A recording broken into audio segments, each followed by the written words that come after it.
world-class players.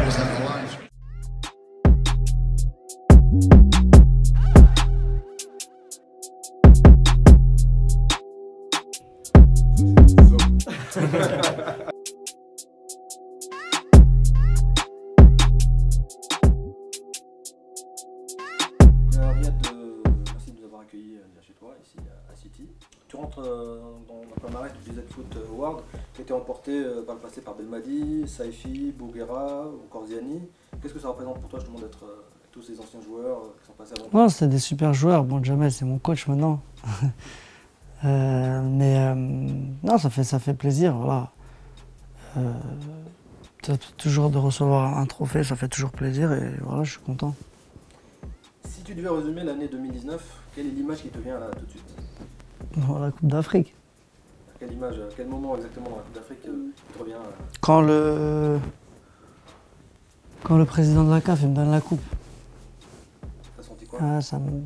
J'étais fier, j'étais content. Parce que je savais qu'aussi je rendais fier beaucoup de monde. Donc toute l'Algérie et tous les Algériens dans le monde. Donc c'était une super émotion. Donc avec un peu de recul, c'était il y a un peu plus de 6 mois. Comment tu décrirais cette victoire de la CAN? Pour toi, comment elle est arrivée? Qu'est-ce que tu en penses de cette victoire? On était un peu, comment dire, les challengers. On arrivait un peu là-bas. Ils nous avaient un peu. Bon, avant, on était les favoris. On est sorti en poule en 2017.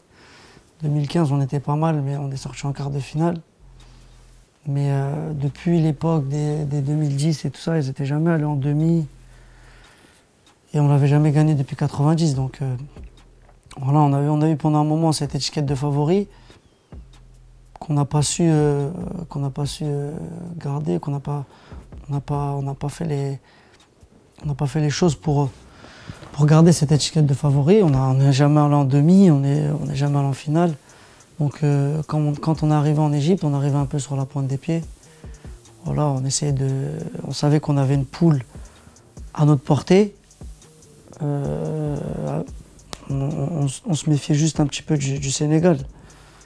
Mais voilà, avec Jamel, Jamel a fait un travail exceptionnel depuis qu'il est arrivé. Depuis le début, il a fait un travail il a repris à zéro. Et il est reparti de zéro et voilà, il a construit une équipe qui sait, comment dire, une équipe qui sait vivre ensemble, qui sait jouer ensemble, sans ego, voilà, et qui travaille, tout le monde travaille l'un pour l'autre. Et c'est ça qu'il a su le mieux faire, je pense. Toi, le brassard de capitaine, est-ce que ça a été un déclic? Est-ce que ça a changé quelque chose pour toi? Non, c'est sûr que j'avais plus de responsabilités. J'en avais besoin, je pense. J'avais besoin d'un truc en plus en sélection. Parce que voilà, ça faisait peut-être 2 ans où j'étais un peu moins performant en sélection. Et voilà, avec l'arrivée de Jamel, on en a parlé. Il y pensait aussi. On était 3-4 à postuler pour le brassard. Et puis voilà, on va dire, on a pris la décision que ce brassard me revenait. Et puis voilà, j'ai pris les responsabilités. Je pense que ça m'a donné, ça m'a donné quelque chose en plus sur le terrain et en dehors. Et je pense que il n'y a pas d'hasard. Si on revient au 14 juillet, ce coup franc à la 94e minute, est-ce que tu te rends compte de la portée de ce but qui est rentré maintenant dans l'histoire du football algérien? Ça a été repris partout, il a été élu d'ailleurs au meilleur but par la CAF. Non, il y a aussi les commentateurs, tout ça, qui ont fait que voilà, le but était. Je sais pas si c'est. Je pense que c'est un but qui va rester longtemps dans les annales, mais voilà, sur le moment, je me rends pas compte. Voilà, je vois qu'il y a un coup franc à la 94e. Dans ma tête, c'est juste essayer de le mettre pour nous envoyer en finale. Et c'est vrai qu'en rentrant à l'hôtel, j'ai vu la proportion que ça avait pris. Et même 6 mois après, c'est un super souvenir. Tu as parlé tout à l'heure justement de la CAN 2017 notamment, où vous n'avez pas réussi. Avec le recul, comment est-ce que vous avez vécu cette période justement où vous avez eu quelques difficultés en sélection? On l'a mal vécu, c'était pas facile. Bon, les gens pensaient qu'on venait, qu'on s'en foutait, mais en fait, il y avait un environnement qui était pas bien. On n'était pas, comment dire, pas forcément en dehors. Je ne te parle pas de l'organisation, je te parle juste de l'environnement, des défaites et des déceptions. Donc après, on se l'est créé tout seul, cet environnement, en ne gagnant pas les matchs qu'il fallait. Après, moi, je me sentais responsable de tout ça. Pas que moi, mais moi beaucoup. Parce que voilà, j'étais un peu le joueur qui pouvait faire la différence. Et tout le monde attendait beaucoup de moi. Et durant ces deux années, j'ai pas eu le rendement qu'il fallait. On va pas se mentir, tu vois. Mais voilà, ça fait partie du foot, ça sert d'expérience. Et voilà, alhamdoulilah, maintenant, on est mieux. Tu as parlé aussi de Belmadi. C'était vraiment le déclic justement pour sa nomination. Bah, Jamel, bon, je le connaissais pas, je le connaissais par rapport à certaines personnes, mais je voulais vraiment que ce soit lui qui vienne nous coacher par rapport à ce que j'ai entendu, de comment il était. Et voilà, je sais qu'il a l'amour du pays, plus que nous, même plus que les joueurs. Et on a poussé un petit peu pour qu'il vienne. Et voilà, alhamdoulilah, ça s'est fait. Et voilà ce que ça a donné. Je pense que Jamel, il savait où il savait où il allait atterrir. Il connaissait l'environnement, mais c'est vrai qu'il ne connaissait pas les dessous de cette équipe, de ces dernières années. Donc au début, c'était un peu difficile pour lui. Mais il a une force de caractère, il a une personnalité qui a fait que voilà, il a su, comme j'ai dit, faire une équipe et pas quelques individualités. Et le plus important, c'est que son discours passe et qu'on le suit. Et c'est ce qui se passe avec Jamel. Tout le monde est derrière lui. On sait que tout ce qu'il va proposer, que ce soit sur le terrain, en dehors, tactiquement, comment dire, on est d'accord avec lui. Et on le suit parce qu'on partage aussi les mêmes avis, tu vois. Donc après, moi j'ai une relation assez particulière avec lui. Du fait que déjà on aime nous deux le foot. Jamel, il aime trop le foot, c'est un amoureux du foot et moi je crois que c'est pire, donc voilà, on s'est bien trouvé. Qu'est-ce qu'il a eu comme impact sur ta progression personnelle? Personnel, je sais pas. C'est sûr que voilà, en me donnant le brassard déjà, et même Jamel aussi, il savait me maintenir en pression, tu vois. Il m'a jamais dit que j'allais jouer tous les matchs, que j'étais titulaire indiscutable. Non, quand j'étais pas bon, il me le disait. Et ça lui arrivait de me mettre sur le banc une ou deux fois. Donc voilà, c'est ça qui fait la force d'un grand entraîneur. Parlons maintenant du club à City. Ça fait 1 an et demi que tu es maintenant à City. On voit que tu es pleinement épanoui. On a vu hier le match contre United où tu marques, tu es impliqué sur toutes les actions. Comment tu te sens maintenant justement à City après 1 an et demi? Non, je pense que je me sens mieux maintenant. Je me sens très bien.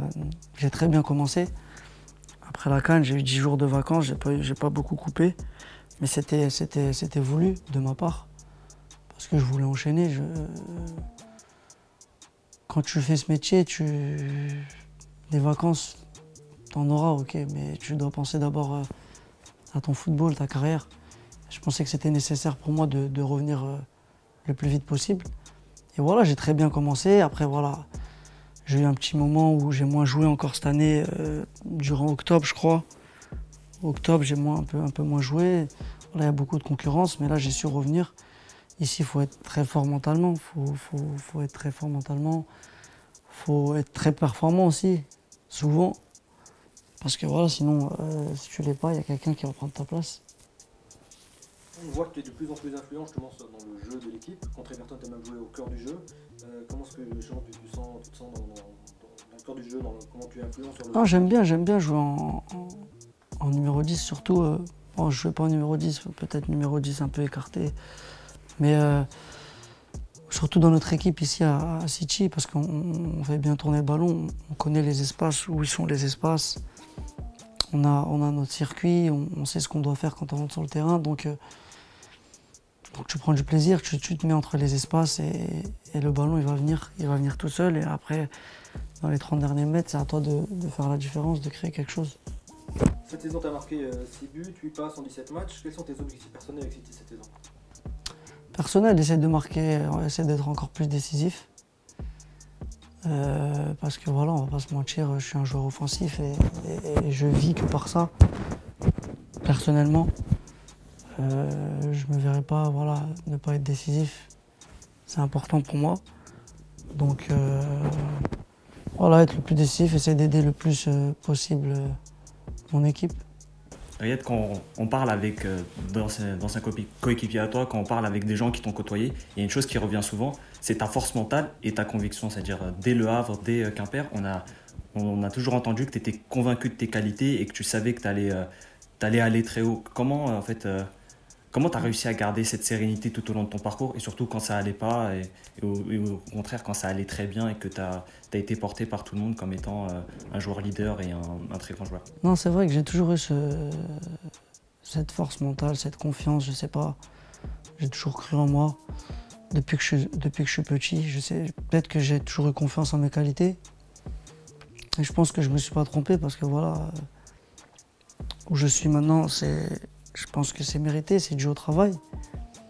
Et voilà, ça fait partie de moi. J'ai toujours été quelqu'un très très confiant, sans être prétentieux, mais une confiance en moi. Après, bon, tous mes coéquipiers qui disent ça, c'est quand je chambrais tout ça, c'est sûr que des fois je leur rappelais que voilà, j'allais y arriver, j'allais aller dans un grand club. Mais ça fait partie de moi, et même quand c'est difficile, j'ai toujours gardé le mental parce que je suis conscient de... Je me mens pas à moi-même en fait. Je suis conscient de mes qualités, je sais ce que je peux faire et ce que je ne peux pas faire.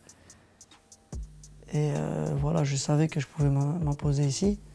Je dis pas que je me suis imposé parce que voilà, ici on a beaucoup de joueurs, mais je suis mieux que l'année passée, donc c'est une progression. Justement, tu as parlé d'être arrivé. Tu as eu comme entraîneur Rabia Madjar, tu as Beloumi qui est un grand fan de toi, qui en parle souvent. Maintenant, beaucoup de supporters te voient leur égal, voire meilleur qu'eux. Où est-ce que tu te situes toi, dans le panthéon du football algérien? Bon, ça, c'est pas à moi de le dire déjà. Je ne me verrai pas parler de ça ou dire que je suis mieux qu'eux ou moins bon qu'eux. C'était des super joueurs. J'ai pas eu la chance de les voir jouer parce que j'étais très jeune. J'étais même pas né, je crois. Mais j'ai vu quelques vidéos et je sais pas où je me situe. Maintenant, moi, on n'est pas de la même génération en même temps. Donc, on va dire que c'était des super joueurs et qu'on est la nouvelle génération. Après un parcours aussi riche, qu'est-ce qui te reste à accomplir dans le football? Beaucoup de choses encore. Beaucoup de choses. Beaucoup de choses. Beaucoup d'autres trophées. Beaucoup d'autres trophées collectifs. Hein. Beaucoup de buts. Voilà, Moi, je suis un compétiteur, j'aime gagner. Même dans les petits jeux, même quand on fait un 2 touches, même quand on joue au Uno, même quand on joue au billard. Voilà, moi je suis un mec qui veut tout le temps gagner. Donc être dans un club pour être dans un club ou pour ne rien gagner, ça m'intéresse pas, ça me ferait du mal, tu vois. J'ai besoin de ça me stimule et ça me fait progresser. Donc mes objectifs, c'est toujours essayer de gagner des choses avec mon club. D'être le plus performant possible aussi, d'essayer de marquer le plus possible et d'aider la sélection aussi à rester là où on est. Parce que c'est pas le plus dur d'arriver là-haut, mais c'est d'y rester. Donc voilà, on va essayer d'y rester, ouais. Parmi tes objectifs, t'en reste un symbolique assez important, celui de battre le sélectionneur Djamel Belmadi chez lui à Champigny en Portugal. Jamais ça. Non, parce qu'on chambre souvent en sélection. Je lui dis, moi j'ai une équipe de potes, tu vois, pas de joueurs. Et lui, il a une équipe aussi avec ses frères et ses amis. Et il me dit on ne peut pas les battre. Donc je lui dis, ok, Jamel, quand tu veux, on organise ça et vas-y, pas de problème. Donc on va organiser ça bientôt, Inch'Allah. Et juste, on va gagner facilement, on va clore le sujet. Merci.